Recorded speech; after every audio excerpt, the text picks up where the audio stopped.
Hola con todas, todos y todes. Bienvenidas y bienvenidos a Latinoamericanas acá en Capital 21. Soy Gabriela Rivadeneira y junto a Estefanía Veloz y Daniela Pacheco llegamos a este programa justamente para generar un debate profundo sobre qué es lo que está pasando en América Latina y cómo conecta con la Ciudad de México y México. Y este mes de marzo, sin duda alguna, ha sido un mes de mucho movimiento en toda la región y en México.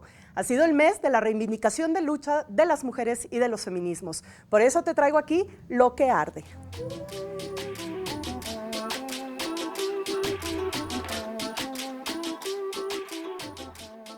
Pese a que en algunos países el movimiento de mujeres ha vivido un reverdecer más importante que en otros, el feminismo se ha constituido como un claro actor político regional, hecho que ha quedado evidenciado en la transnacionalización de nuestras luchas y en las diversas articulaciones que lo han caracterizado en la región.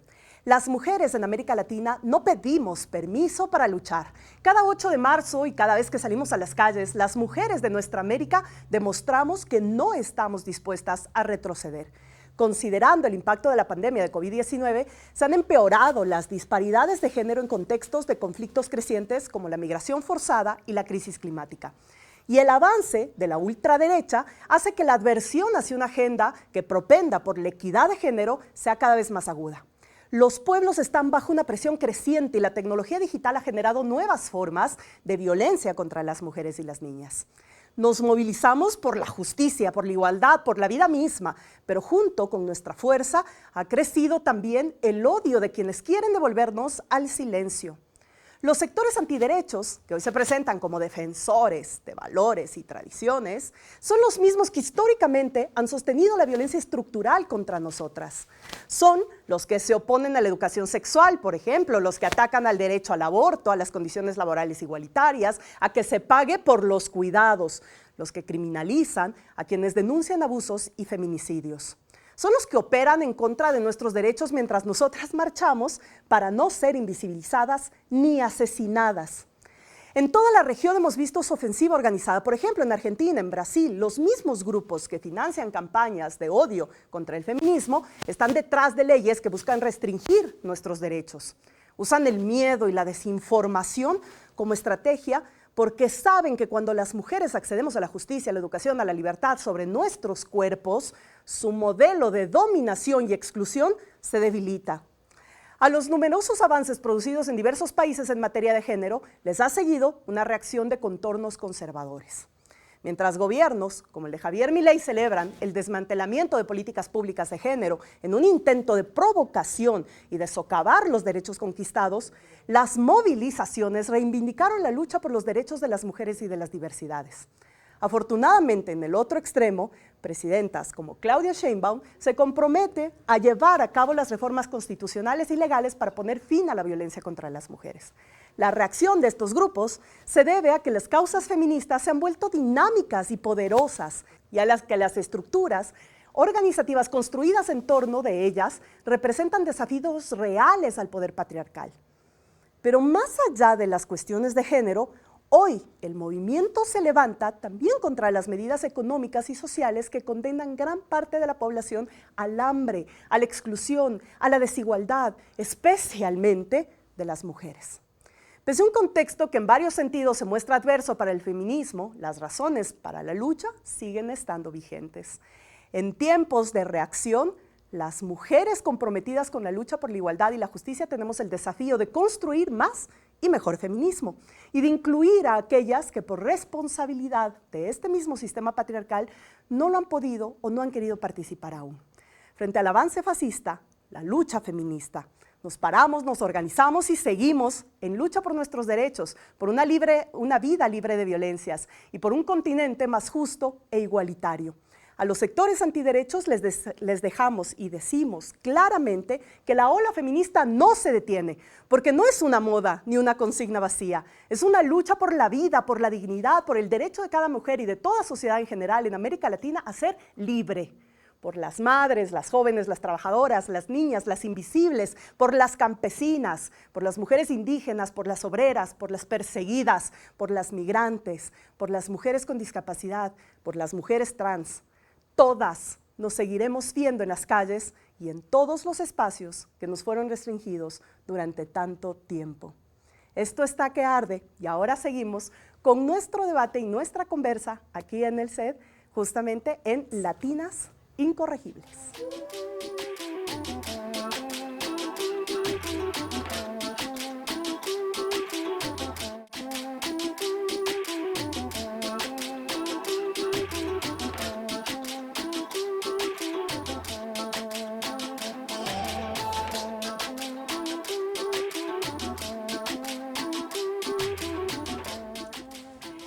Y estamos aquí en Latinas Incorregibles, extrañando mucho a nuestra compañera Daniela Pacheco, que por diligencia no se encuentra en el país. Ya dijimos que íbamos a poner su foto aquí en el set, pero el próximo programa ya estaremos las tres completas. Y Estefanía, lo que traemos ahora justamente a esta mesa es a una gran compañera con la que vamos a tener seguramente un debate de esos que siempre nos hace falta tiempo, pero queríamos traerles a ustedes justamente algunas reflexiones de qué es lo que pasó en este mes de marzo y desde diferentes países, desde diferentes perspectivas y también con una lucha que es cada vez más incansable. Así que, Estefanía, tenemos con nosotras a Betiana Vargas, que es una gran compañera de América Latina, argentina, pero que además es una analista política que nos deja siempre esa sensación de querer hablar, saber y conocer más. Así que bienvenida, querida Betiana. Hola Betty, un gusto tenerte aquí. Muchas gracias. Justo como decía Gaby, queríamos hablar en este mes de marzo, ya terminando el mes de marzo, ¿qué pasó con el movimiento feminista en la región? Y uno de los países que juega un rol muy importante es el tuyo, que ha sido siempre, yo creo que en los últimos años, referente del movimiento de mujeres. Hoy atraviesa un problema y yo creo que es el fascismo que gobierna tu país y que además implica una agenda antiderechos. ¿Cómo afecta esta agenda antiderechos al movimiento de mujeres o cómo ha ido permeando el discurso antiderechos llegando a un 8 de marzo, especialmente en Argentina?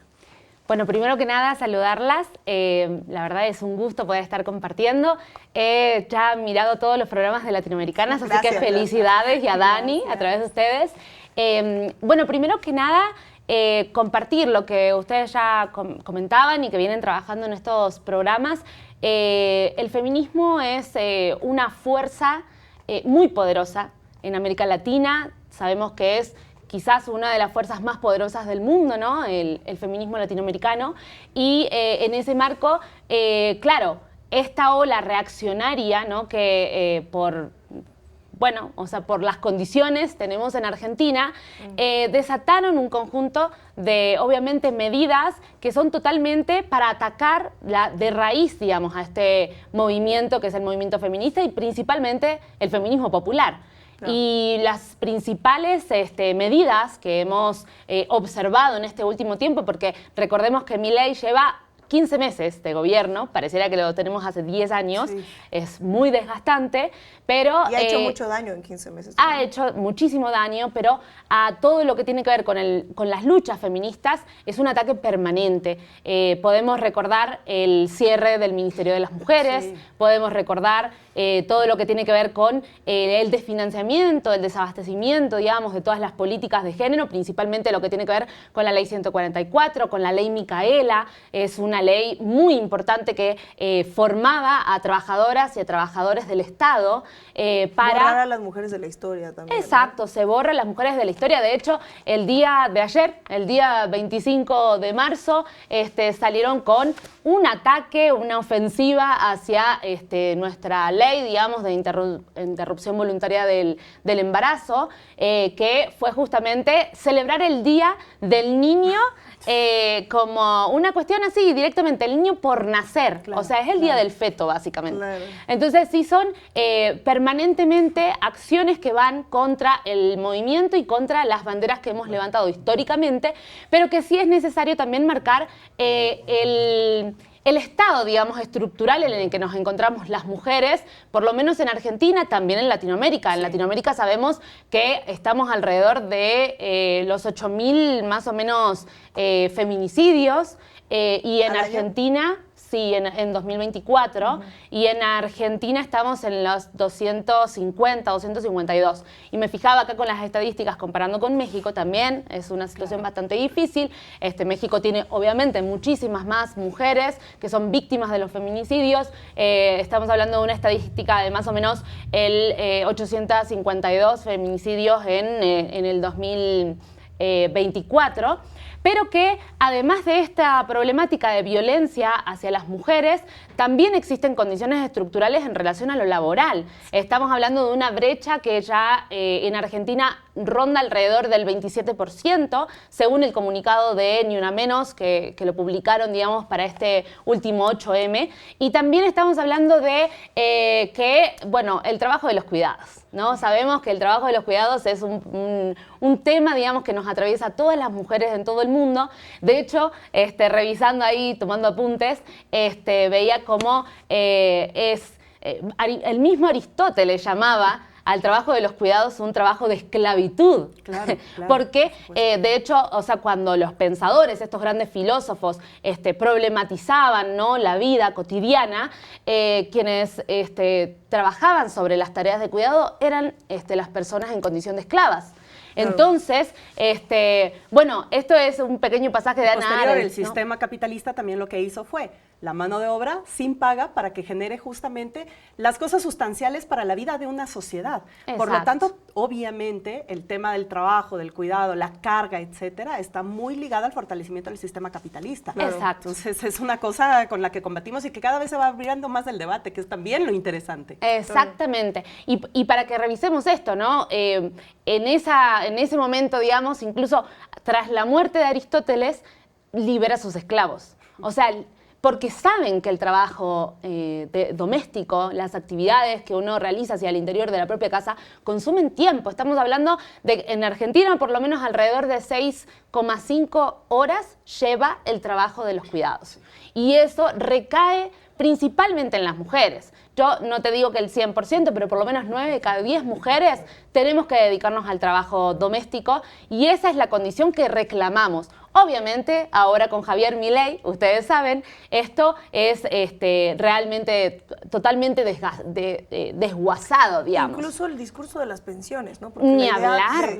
A mí me sorprendía escucharlo. Una de las cosas más viles que le he escuchado yo a Javier Milei, que son varias, es la idea de decir, ¿por qué mi mamá recibe pensión si no trabajó un día en su vida? Y yo dije, claro, porque Javier Milei nació, tocaste un tema, salió del hospital caminando y luego solito se cambió el pañal, se mandó solo a la escuela, se crió solo, quizás sí, ¿no? Se cuidó porque de con no esa morirse. Personalidad quizás sí, quizás no hubo un trabajo. Pero entonces nadie nunca, no, su mamá nunca lo cuidó, él no es producto de ningún cuidado, ni su hermana, ni, o sea, me parece tan absurdo que base quitarle la pensión a las mujeres porque las mujeres en su mundo, incluyendo su mamá, nunca han trabajado un día en su vida.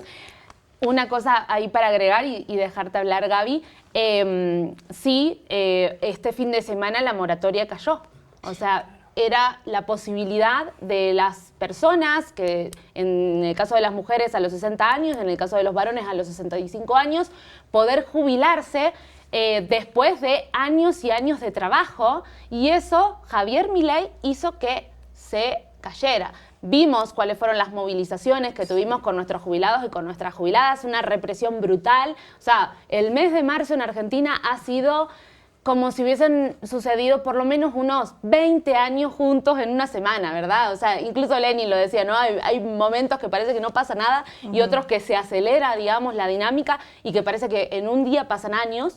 Y bueno, eso es un poco lo que está sucediendo en Argentina. Recordar que la semana anterior, que fue después del 8M, tuvimos una movilización de jubilados y jubiladas acompañados o sostenidos por los hinchas de barrio, los hinchas de clubes de barrio, que en Argentina es un sector social muy activo. Maradona fue uno de los más activos en la lucha de los jubilados, ¿no? Exacto. Decía, o sea, vergüenza debería dar a quien realmente no defienda a un jubilado, a una jubilada. Decía textual, hay que ser muy cagón para no estar con los jubilados, ¿no? Exacto. Sí. Y fue hoy una de las grandes consignas que vimos en la calle, digamos, porque fue una movilización profundamente social, ¿no? Popular, que despierta, digamos, o movilizó o sacó un poco del tedio al resto de organizaciones políticas que todavía no estaban pudiendo reaccionar frente al embate de Javier Milei y que sabemos o sea, hay que ponerle todo el sentido para entender de que se trata de uno de los personajes, digamos, que en un principio se caricaturizó, pero que ahora sabemos lo dañino que es, porque está entregando la soberanía nacional, está desguazando el Estado, o sea, acabando con el ajuste.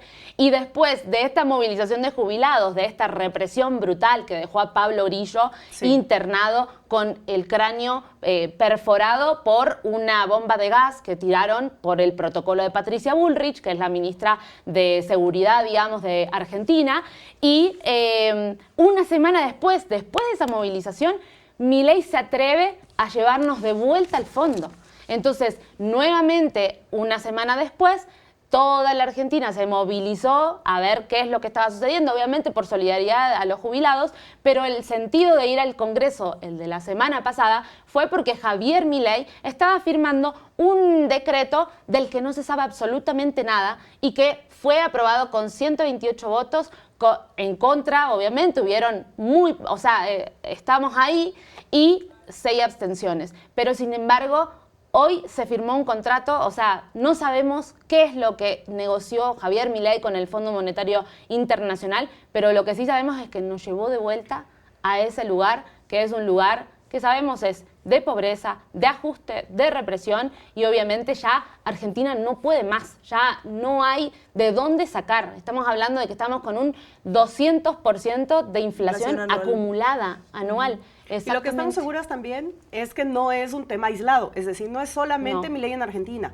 es justamente parte de la disputa y de lo que hemos hablado en programas anteriores, pero que se refuerza en sobre el tema o en relación al tema también de los movimientos feministas. Porque por un lado lo que vemos es la avanzada de gobiernos cada vez no solo conservadores, sino además negacionistas, lo que en sí mismo ya aumenta un grado de violencia. Y sobre eso gobiernos fascistas promovidos justamente por una política de Donald Trump y que viene anclada también a muchos de estos personajes que tenemos en la historia, como Bukele en El Salvador, Milei, Daniel Noboa, es decir, justamente contra los que van a perjudicar y a profundizar las medidas en contra de las grandes mayorías, clases medias, sectores populares, empobrecimiento, las olas migratorias, anclado esto al caos climático, etcétera. Y sobre eso, entonces, desde el otro lado, también van fortaleciéndose los movimientos sociales y en este caso el movimiento feminista o los movimientos feministas han sido justamente una de las piezas más importantes de la movilización. Pero entonces, ¿cómo vemos este panorama? Es decir, podríamos afirmar entonces, si bien es cierto, reconozcamos que las desigualdades y la desigualdad estructural es parte fundamental del problema que tenemos, también podemos decir que en gobiernos de derecha y en gobiernos fascistas se profundizan más las brechas estructurales. Claro, y obviamente eso cómo confronta entonces con gobiernos como los de Xiomara Castro en Honduras, Claudia Sheinbaum en México, gobiernos como Gustavo Petro en Colombia, Lula da Silva en Brasil. Es decir, es una disputa realmente que nos tiene a rajatabla. Y vamos entonces un poco sacándote de Argentina. Vamos a ver también cómo está el tema en El Salvador. Es decir, vemos que en El Salvador pues ya se convirtió Bukele en el carcelario de la región, en el carcelero, más bien dicho, de la región. Y es un tema espantoso, no solo en tema de derechos humanos, sino cómo ves el tema de los movimientos feministas en ese sentido. También no solamente a la interna del Salvador, sino también como hacia afuera. Es como que estos feminismos que se confrontan entre los feminismos populares y los liberales, también cómo entramos en disputa de este mismo sentido común, hablando de un personaje como Bukele, por ejemplo, en El Salvador. Y yo agregaría, Gaby, a lo que tú decías, porque lo dijiste en Lo que arde, que es, a ver, claramente los temas de mujeres le importan a las mujeres, pero cuando llegan los fascismos, las primeras que salen afectadas son las mujeres y por eso hablar de Bukele es fundamental, porque la gente diría, bueno, si no estamos hablando de violencia contra las mujeres, ¿qué tiene que ver hablar de Bukele con feminismo? Pienso que es justo o del lo Fondo que dice Monetario Gaby. Internacional, ¿Qué ¿por qué mete en el tema cuando hablamos con feminismos? Es un poco como contextualizar también como qué roles de los feminismos. Y aquí también hay mucha confrontación entre grandes sectores de la población y entre los feminismos igual. Por eso es que yo siempre aboco un poco más al feminismo popular, porque digo, hay que ir a la raíz del conflicto. Claro, no es solamente poner del pañuelo verde o el pañuelo lila un día a la semana o los días que quieras al año, sino realmente es cómo los feminismos luchan frente a ese problema estructural. Exacto. Sí, yo creo que estamos en un momento como atravesando, ¿no? Como región bastante complicado. Porque ustedes mencionan a Bukele, pero también tenemos a Noboa. en Ecuador. Y vemos... O a Boluarte en Perú. A Boluarte en Perú, exactamente. Entonces, sí estamos teniendo esta ola reaccionaria muy fuerte que en la complejidad, digamos, de la geopolítica a nivel internacional están alimentados incluso, ¿no?, por estos poderes imperiales, ¿no?, y por estos nuevos sectores, digamos, de la aristocracia financiera y tecnológica, como le llama Pili, como le llama María Paula Jiménez, como Lucas Aguilera también le han denominado, y que creo que es muy claro porque estos disparos, digamos, que vemos desde Elon Musk, que es como el principal asesor de Donald Trump en este nuevo mandato, lo que muestran es un corrimiento, digamos, y obviamente van a alimentar a estos gobiernos reaccionarios de la región, los necesitan, ¿no? Y una, digamos, reinvención de ese neocolonialismo para también apropiarse de las riquezas de nuestros países en términos de agua, en términos de recursos naturales, en términos de fuerza de trabajo, que sea lo más barata posible nuestra fuerza de trabajo. Entonces, sí se encuentran con el feminismo y con el feminismo popular como uno de sus principales enemigos, porque sabemos que desde los feminismos hay una pedagogía desde el inicio, ¿no? O sea, hay una pedagogía política que nos atraviesa, de organización y de construcción. En esto que vos decías, Gaby, hay que ser claros en entender el feminismo bajo estas dos concepciones. Existe un feminismo liberal, existe un feminismo que aboga, digamos, a construir derechos o empezar a ampliar ciertos niveles de acceso, como pero superficial. Exacto. Institucional. Exacto, es amplitud de derechos en todo su esplendor. Y hay un feminismo popular, de clase, negro, indígena, un feminismo que es el que se construye en los barrios, es el feminismo que obviamente es el insurreccional, ¿no? Es el feminismo guerrillero. Ustedes acá recibieron a una compañera en el primer programa que es autora de un libro que es Putas y Guerrilleras. Entonces, ese es el feminismo que no gusta. Exacto. Es el feminismo es el irreverente. Claro, es sistema, ese. Porque al final sigue siendo un sistema patriarcal. Claro. Exacto, que no solamente va sobre pequeñas reformas que dan mejores condiciones en términos de mujeres, sino que va a las bases estructurales de este sistema patriarcal y capitalista y en términos de poder dar vuelta a la torta y construir las bases. Y creo que eso también es parte, digamos, de entender ese feminismo, porque ese feminismo no es que solo va rompiendo, va en la medida que va destruyendo viejas estructuras, también va creando nuevas, va estableciendo otras formas de relaciones sociales, de convivencia, de valores, ¿no? Hablamos de la sororidad y a nosotras desde Argentina con las compañeras nos gusta hablar de sororidad combativa para poner ese carácter insurreccional del feminismo. Bueno, pero yo pongo aquí un punto de quiebre.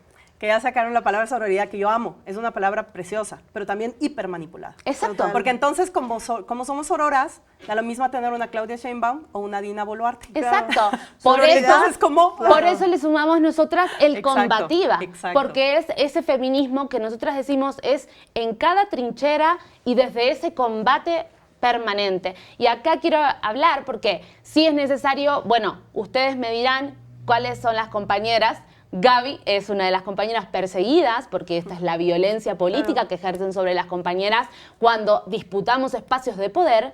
Gaby es una de las perseguidas políticas en Ecuador, tenemos a Manu Dávila en Brasil. Manu Dávila tiene una cantidad de libros donde narra cuáles son las manifestaciones de los discursos de odio, pero en lo concreto. Ella llega a narrar que hasta le violentaron a su propia hija cuando estaba en el carrito. Una señora en plena calle viene y agrede a su hija en pleno, o sea, como a la luz del día. Milagrosala. Y entonces, exactamente, iba a ese punto. Cristina y Milagrosales. Cristina, por ser presidenta de nuestro país, hoy tiene 650 causas en su contra y una proscripción que no deja que ella vuelva a ejercer ningún cargo público, o por lo menos intentar presentarse a elecciones, porque automáticamente la justicia saca esas causas. Y la ahora otra se suma compañera la de Estados Unidos. Exactamente. Que a mí me parece que es la manera en la que Estados Unidos le está pagando a Javier Milei haberle permitido poner una base en la entrada de la Antártida. Es como, permítenos poner la base militar de las más importantes en Latinoamérica aquí, extraer lo que tengamos que extraer. ¿Qué quieres a cambio? Y Milei, persecución a Cristina desde Estados Unidos. Exacto. Es y evidente además, que fue un intercambio. Y además, bueno, además de esto que dice Steffi, también sumar que puede ser una señal a Claudia Sheinbaum. A decir, ojo con lo que haces. Estas medidas que tomás tienen estas consecuencias. Entonces también quizás se puede llegar a tomar como una advertencia a México, ¿no? En que podemos hasta dejarles que no entren al país. Y creo que eso habla de la irreverencia de los gobiernos de izquierda por tomar las medidas de reformas estructurales que hay que tomar y que hay que pararse frente al imperio, digamos, y decirle no. Y solo una cosa, porque no dije lo de Milagros Salas, que me parece que es importante. Milagros Salas es una referenta en Argentina, pero que todo el feminismo latinoamericano ya conoce, ya sabe, y que hay que seguir reivindicando. Es una presa política que viene desde el gobierno de Macri, desde el 2016, lleva casi 3.500 días presa, y es presa justamente por ser indígena, por ser mujer, por ser negra y por ser, obviamente, irreverente. Jamás se dejó conquistar o negociar por el poder de turno, y eso creo que molesta. Molesta cuando una mujer indígena, cuando una mujer negra se atreve a empezar a abrir las condiciones y a decir, conmigo vienen todas. Betty, yo agregaría a esto que mencionas, o sea, hablando de marzo, hay una fecha que para ustedes es importante, regresando a Argentina, que es el 24 de marzo, ¿no? Entonces, pensaba, claro, se piensa, no sé si ustedes están de acuerdo, que es como, se viene el 8M, descongelemos a las feministas que hablen 2 días del mes y luego las volvemos a guardar y a lo mejor las sacamos el 25 de noviembre y luego las volvemos a guardar y el próximo 8 de marzo. Sin embargo, pero eran nosotras que nos querían dejar congeladas, porque por culpa nuestra era que se había perdido el gobierno. No, digo, pero en general, en México igual. Viene el 8 de marzo, descongela a tu feminista de confianza para que hable un día en una mesa y luego la vuelvas a congelar. Eso pasa muy seguido, pero pienso que aprovechando esta conversación, hay mujeres que no se consideran feministas, pero que no estamos aquí tampoco para hablar de las mujeres que son activistas del feminismo, sino de las mujeres en los movimientos sociales también, ¿no? Parte de lo que veíamos en la marcha el 24 de marzo, que sí tiene olor a que huele a dictadura otra vez Argentina, sin duda, y Latinoamérica, y Ecuador, y Perú, desde luego. Cuando viene el 24 de marzo, que ahorita nos explicas bien la fecha, las figuras que resaltan son mujeres. Entonces, perseguir mujeres que luchan, dígase Gaby, dígase otras mujeres que mencionaban en algún momento, te sirve para desarticular todos los movimientos, porque son las mujeres las que organizan, las que cuidan, las que mantienen vigilia, y parte de eso fueron hoy en México, que son también las madres buscadoras, y las madres de la Plaza de Mayo. El 24 de marzo se representa con un pañuelo blanco, y tú traes un pañuelo ahí morado, y hemos usado pañuelo verde porque en la dictadura mujeres decidieron usar un pañuelo blanco en la cabeza, y gracias a eso usamos pañuelos. De hecho, el pañuelo verde trae el pañuelo blanco ahí. Eso yo creo que es importante, porque la manera en la que se ataca sistemáticamente a las mujeres es porque cuando tienes a mujeres dispuestas a dar su vida, que muchas la dieron, por buscar a sus hijos, por buscar a sus nietos, por no permitir que maten a personas en su comunidad, como Milagros, eso es más peligroso. O sea, no hay cosa que detenga eso. Por eso hay que desarticularlas. Exacto. Sí, y en ese marco que comentás, bueno, hace muy poquito, pasó el 24 de marzo, tuvimos una movilización histórica, más de 450.000 personas se movilizaron. Que sería de la misma punto, además, que fue algo particular. ¿Cómo? Desde el mismo punto, es decir, todas las organizaciones sociales que marchaban el 24 desde diferentes puntos, se unieron, ahora se unieron y hicieron una sola meta, que también es un mensaje muy importante. Un gran mensaje, de unidad, exacto. Claro. Sí, yo creo que marzo va a ser un mes de síntesis. Me hace acordar mucho al 2017 con obviamente otras condiciones, pero sí se sintió ese cimbronazo desde la calle, que no significa que los dirigentes y las dirigentes estén preparados para ese momento. Es que estos momentos sobrepasan también los partidos y las organizaciones políticas, que es además también un jalón de orejas a la clase política. Póngase. En el sentido de decir, a ver, o nos volvemos a conectar, y especialmente a las organizaciones políticas de izquierda y progresistas, totalmente, o con los dirigentes te superamos, o sea, vamos, la avanzamos. calle, con los dirigentes a la cabeza o con la cabeza de los dirigentes. Claro, así es uno de los...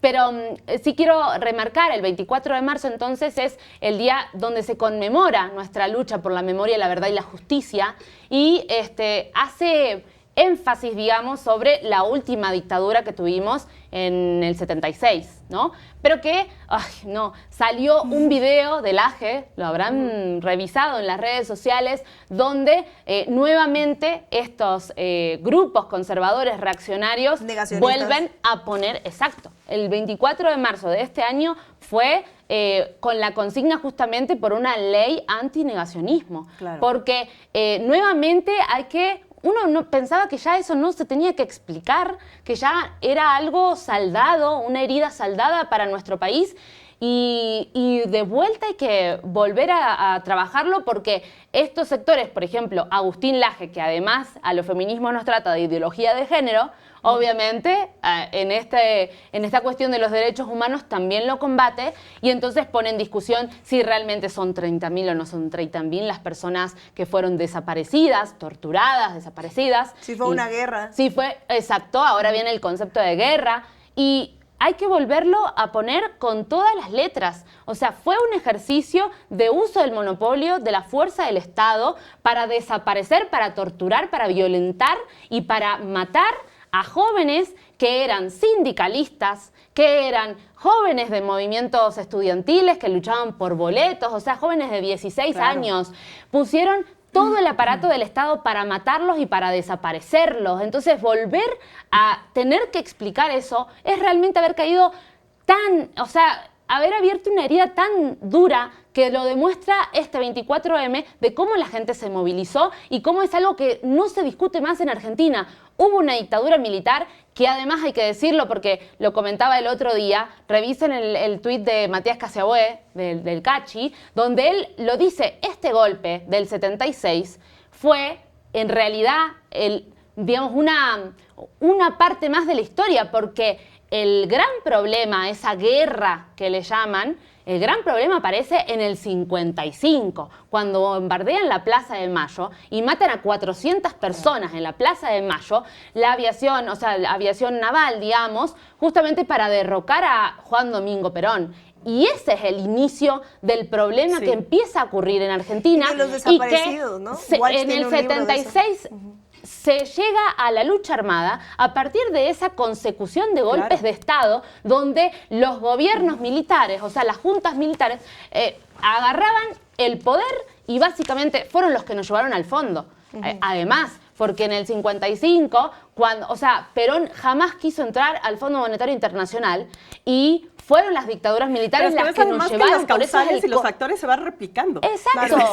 Por eso podemos decir hoy que también es muy difícil lo que está sucediendo en Argentina, pero se habla de una dictadura que estamos en Argentina. Porque es que los fascismos te traen dictadura de por sí, o sea, no hay otra forma. Exactamente, estamos viendo, en este 24 de marzo, gente, que con una cadena de bicicletas amenazaba a jóvenes, en una universidad para que dejaran de hacer sus actividades del 24 de marzo. Estamos hablando de un nivel de reacción tan fuerte que obviamente eso contagia de odio a la sociedad, y eso no solamente es hacia las feministas ahora, porque éramos llamadas las feminazis, y ahora voy a juntarlo con lo que decía sobre las abuelas y las madres de Plaza de Mayo.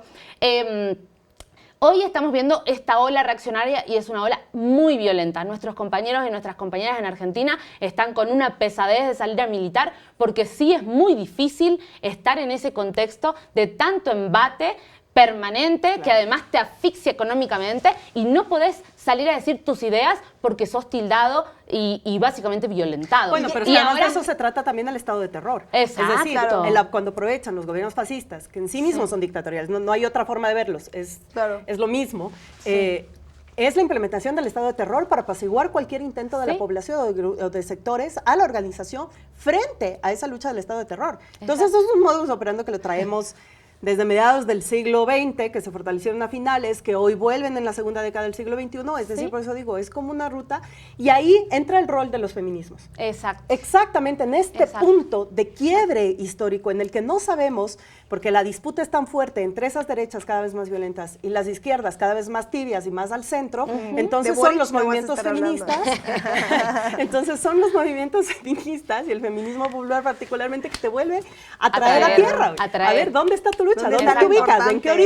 ¿En qué orilla batallas? Exacto, y que es muy bonito lo que decía recién Steffi en relación a la historia. El feminismo no es lo que es si no hubiese sido la acumulación de esas luchas históricas que obviamente tuvieron a las mujeres como protagonistas, porque las madres, vos comentabas esto del pañuelo blanco, las madres deciden ponerse un pañuelo blanco para poder distinguirse cuando estaban buscando a sus hijos en una movilización, entonces ellas se distinguen con el pañuelo blanco y ya empieza a ser un símbolo y un símbolo de lucha, una insignia de lucha. Me encanta que dijo que ya no nos dicen feminazis, porque hoy ser nazi está bien, para ellos. ¿Ves?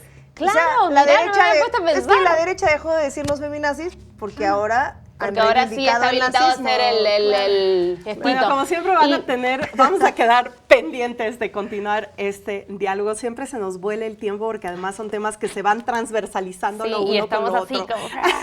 Además que sí, es como también una fuerza necesaria, ¿no? Una catarsis que además, lo lindo que demuestra también los feminismos y el feminismo popular es que jamás la batalla es en solitario, que siempre es en colectivo. Y esta es una muestra chiquitita de eso. De 30 minutos.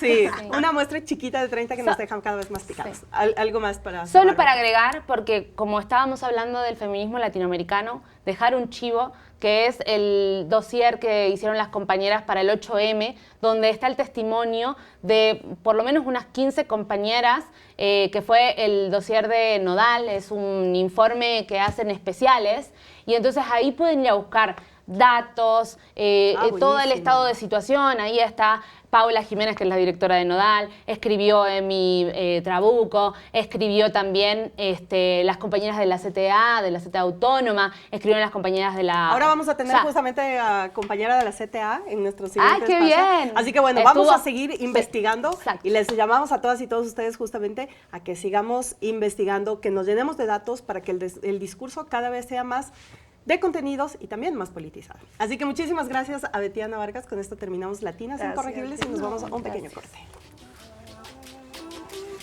Muchos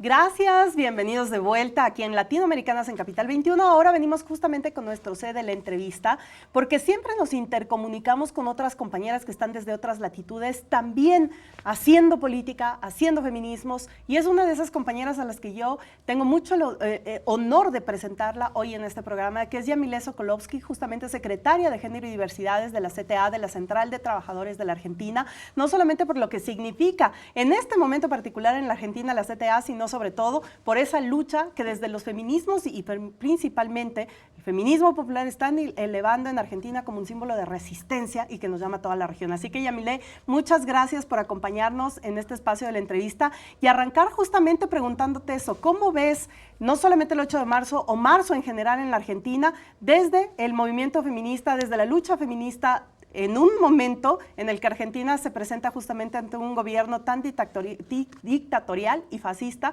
como el de Javier Milei? Te cuento que aquí estamos con Estefanía Veloz, así que vamos a compartir esta entrevista entre las tres. Así que gracias, Yamile. Bueno, no, decía que gracias a ustedes y que es un honor, una alegría poder compartir una conversación con ustedes y que bueno, hablando de marzo, marzo es un mes muy particular, no solamente porque tenemos ya, bueno, no la fecha del 8 de marzo, sino en torno al 8 de marzo un proceso de movilización muy importante desde hace muchos años y que por supuesto en el contexto político, económico, social y cultural que tenemos en este momento con Javier Milei en la presidencia de la Nación, por supuesto que el 8 de marzo es un momento muy particular del proceso de lucha que estamos dando, pero además en marzo, el 24 de marzo, esto fue hace unos días, es el aniversario del último golpe de Estado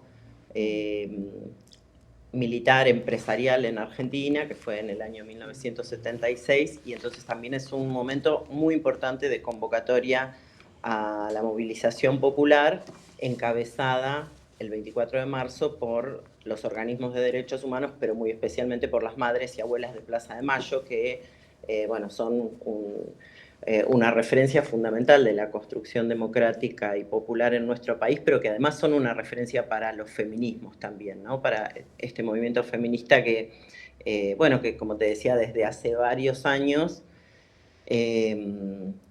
fue, bueno, más reconocido seguramente en otros países a partir de lo que se conoció como la marea verde, ¿no? La movilización en torno a la legalización del aborto, que tuvo sus momentos más altos en el año 2018 y luego en el año 2020, que es cuando conseguimos la sanción de la ley que garantiza el aborto seguro y gratuito.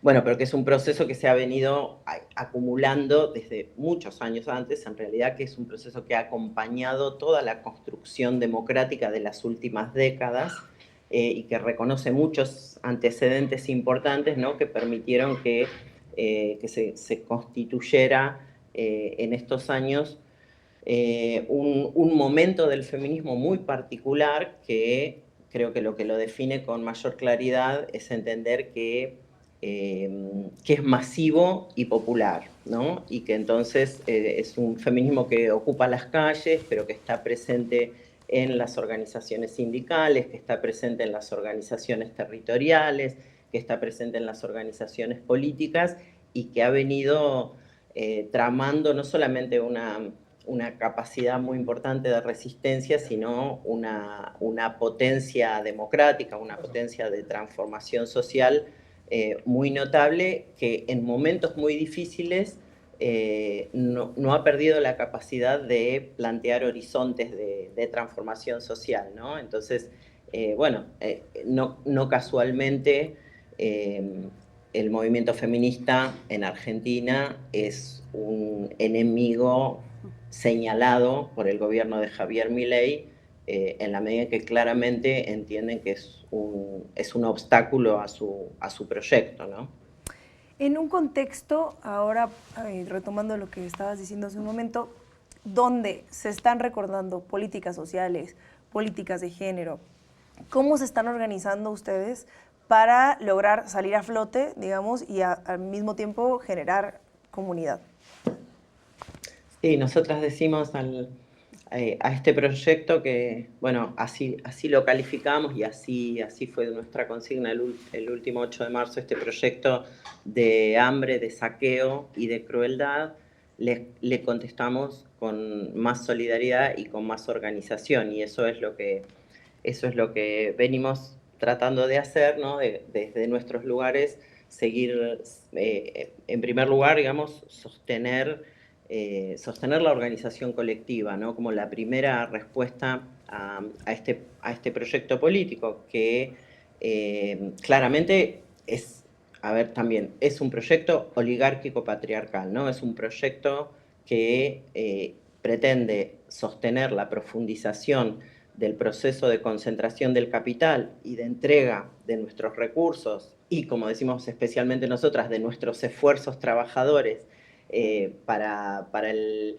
enriquecimiento de una minoría, y requiere claramente, como de una manera estructural a ese proyecto, una estrategia de disciplinamiento social. Esa estrategia de disciplinamiento social tiene distintas dimensiones, o se despliega en distintas dimensiones, ¿no?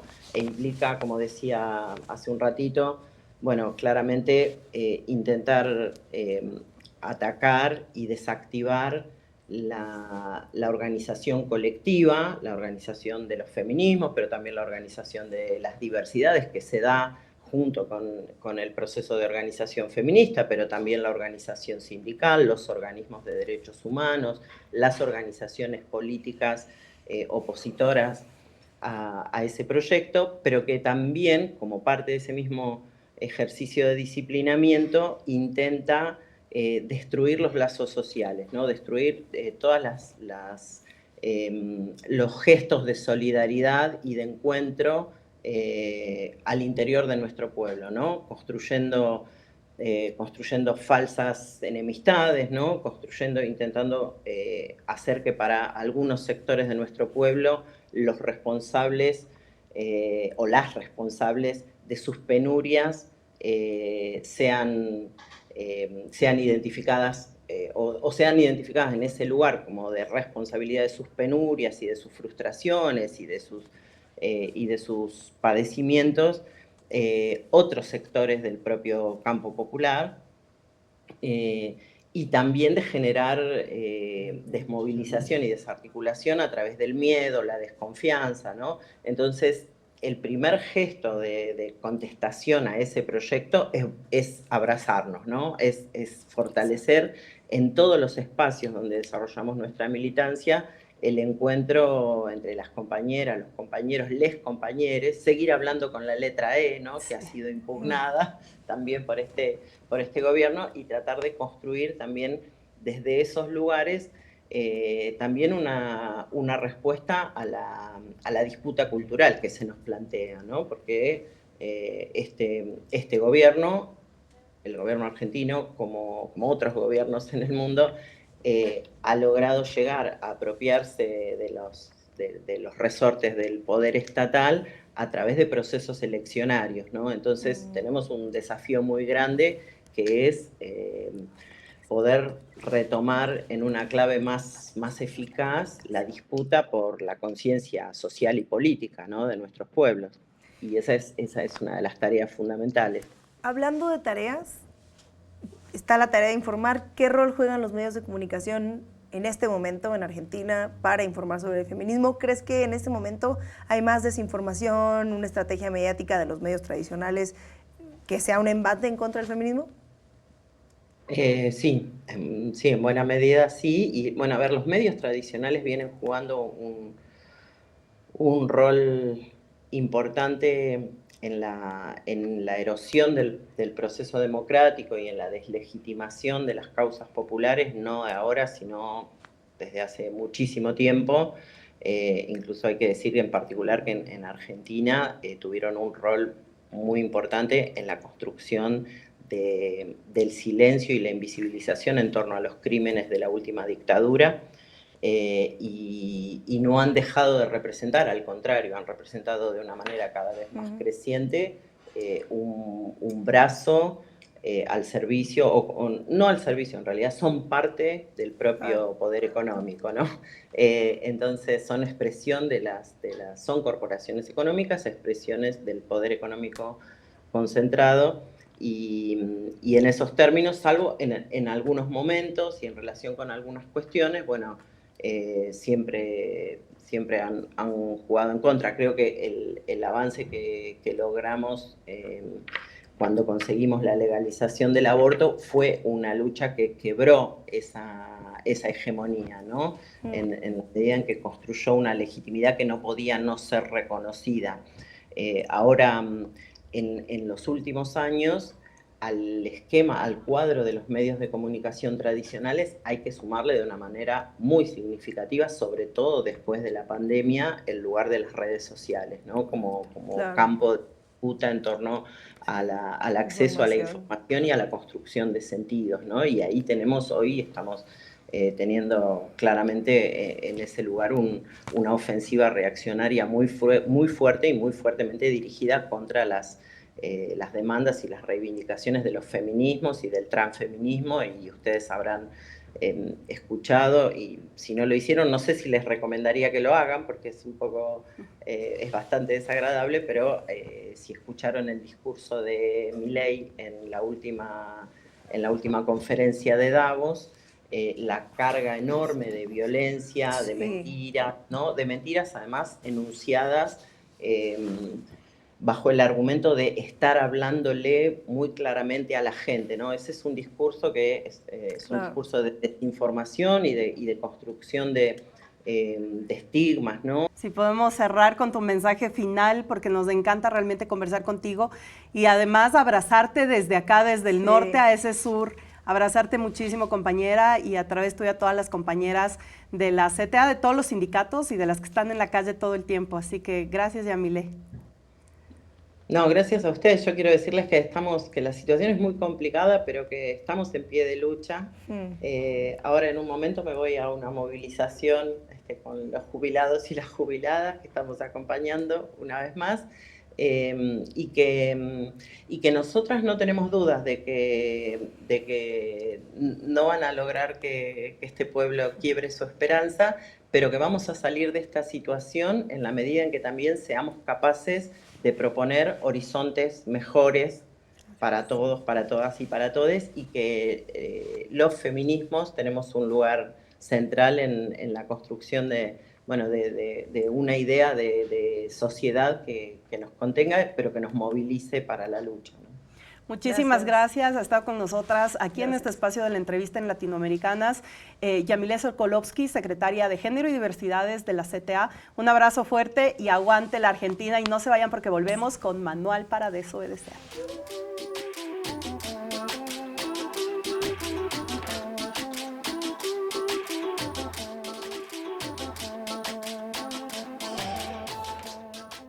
Hoy en Manual para Desobedecer, ¿por qué el feminismo no es lo contrario al machismo? Aunque Ricardo Arjona lo haya dicho así en su canción Mujeres, desde una perspectiva histórica de los feminismos latinoamericanos, resulta fundamental aclarar una confusión conceptual persistente. El feminismo no es ni ha sido nunca lo contrario al machismo. Esta afirmación, lejos de ser una mera cuestión semántica, refleja una comprensión profunda de ambos conceptos y de sus orígenes objetivos y manifestaciones históricas, sobre todo en nuestra región. Aunque parece lógico, vamos a ver cuáles son las diferencias fundamentales entre estos dos conceptos. Porque, a ver, el feminismo no odia a los hombres, eso podría ser la misandría. Y una vez sacándonos esto de la ecuación, vamos a verlo. El machismo constituye un sistema de creencias y prácticas que promueve la superioridad masculina y sobre todo la subordinación femenina. Opera como una ideología de dominación, aunque naturaliza jerarquías basadas en género y la legitimación de la opresión. En el contexto latinoamericano, el machismo se ha manifestado históricamente en estructuras sociales, económicas y políticas que han excluido sistemáticamente a las mujeres del poder de la toma de decisiones. El feminismo, por el contrario, no busca invertir esta jerarquía para establecer la superioridad femenina. El objetivo nunca ha sido reemplazar un sistema de dominación por otro, sino desmantelar los sistemas de opresión para construir sociedades mucho más equitativas. Además, no podemos olvidar que el machismo no surgió como un movimiento social organizado con una agenda explícita, sino que representa la cristalización de prácticas patriarcales con profundas raíces coloniales en América Latina. La intersección del patriarcado europeo con las estructuras jerárquicas precolombinas y la violencia colonial produjo manifestaciones muy particulares del machismo en nuestra región latinoamericana. Los feminismos latinoamericanos han evolucionado hacia una perspectiva cada vez más inclusiva e interseccional. Especialmente desde los años 80, las feministas afroamericanas, indígenas y lesbianas han enriquecido el movimiento con su análisis sobre cómo se cruza con la raza, la clase y el género, la sexualidad y otras categorías sociales. Este carácter inclusivo contradice fundamentalmente la lógica excluyente del machismo. Mientras el machismo refuerza jerarquías y privilegios, los feminismos latinoamericanos han cuestionado todas las formas de dominación, incluidas aquellas que existen entre mujeres de diferentes clases sociales, lo que supuestamente llaman razas o identidades sexuales. A lo largo de su historia, los feminismos latinoamericanos han demostrado ser mucho más que movimientos centrados exclusivamente en temas de mujeres. Durante las dictaduras militares de los años 60 y 80, las organizaciones feministas fueron fundamentales en la lucha por los derechos humanos y la democracia. En los años 90 criticaron activamente las políticas neoliberales que profundizaron profundizaban las desigualdades socioeconómicas. Un aspecto frecuentemente ignorado es que el feminismo también busca liberar a los hombres de los mandatos restrictivos de la masculinidad hegemónica. En América Latina, el modelo del macho impone a los hombres expectativas de dominación, control emocional y negación de opresión que resultan profundamente dañinas también para ellos. Finalmente, esto contrasta radicalmente con el machismo, que no ofrece un proyecto social constructivo, sino que opera como un sistema de mantenimiento de privilegios existenciales. Comprender esta diferencia fundamental es esencial para valorar adecuadamente la contribución histórica de los feminismos latinoamericanos. La tradición de pensamiento crítico latinoamericano entiende que las relaciones desiguales entre géneros está firmemente entrelazada con las estructuras económicas que generan pobreza y exclusión. Esta perspectiva sostiene que la verdadera emancipación de las mujeres y disidencias no puede lograrse jamás sin transformar radicalmente el sistema económico que se debe beneficiar del trabajo reproductivo no remunerado y de la precarización laboral que afecta principalmente a las mujeres trabajadoras. La evidencia histórica es contundente. El feminismo latinoamericano en sus múltiples expresiones ha sido y sigue siendo un proyecto emancipatorio colectivo que trasciende ampliamente la lógica binaria y jerárquica que caracteriza al machismo. No son conceptos opuestos ni complementarios, sino radicalmente diferentes en sus premisas, métodos y, sobre todo, horizontes. Esperamos que este programa te deje muchas inquietudes, muchas reflexiones y sobre todo las ganas de seguir dudándolo de todo para que preguntemos, investiguemos y sigamos socializando los temas fundamentales para la disputa de lo que se llama desde aquí la revolución de las conciencias. No olvides todos los miércoles ver Latinoamericanas en Capital 21, compartir y si eres latinoamericana, sumarte a la conversación. Nos vemos el próximo miércoles en Latinoamericanas Capital 21.